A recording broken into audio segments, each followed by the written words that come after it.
Welcome to Vanathi's kitchen.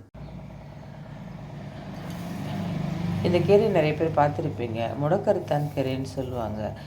இது உடம்புக்கு ரொம்ப நல்லது.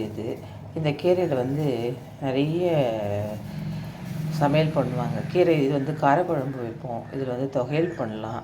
ரொம்ப சிம்பிளாக பண்ணி சாப்பிட்ணும் அப்படின்னு நினச்சா இதை தோசையாக பண்ணி சாப்பிட்லாம். நம்ம நார்மலாக வீட்டில் அரைச்சி வச்சுருக்க இட்லி தோசை மாவு எடுத்துக்கோங்க.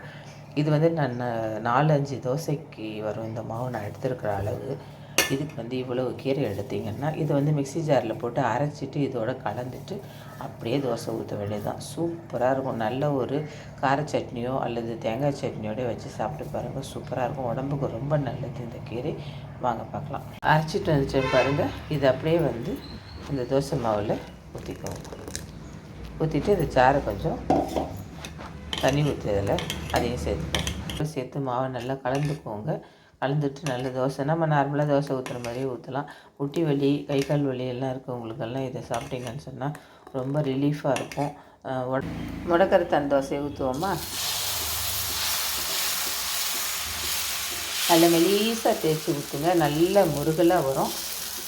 மாவை பொறுத்தது தான். இதுக்காக மாவு அரைக்கணும் அப்படின்னு சொன்னால் கொஞ்சம் உளுந்து கம்மியாக போட்டுட்டு ஒரு அழகு அரிசி எடுத்திங்கன்னா ஒரு ஸ்பூன் உளுந்து போட்டு அரைச்சிட்டு இந்த கீரையை போட்டு அரைச்சோம்னா நல்லா அது ரொம்ப கிறிஸ்பியாக வரும். நம்ம வீட்டில் இருக்கிற இட்லி தோசை மாவுலேயே சடனாக ஊற்றணும்னு நினச்சிங்கன்னா தோசை மாவாக இருந்ததுன்னா கொஞ்சம் கிறிஸ்பியாக இருக்கும். இட்லி மாவுன்னா கொஞ்சம் உளுந்து கூட இருக்கிறதுனால கொஞ்சம் சாஃப்டாக இருக்கும். வேறு ஒன்றும் இல்லை.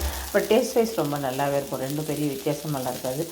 எண்ணெய் கொஞ்சம் நான் எப்பவுமே கொஞ்சம் தோசைக்கு தாராளமாக விடுவேன், கிறிஸ்பியாக இருக்கணுன்றதுக்காக.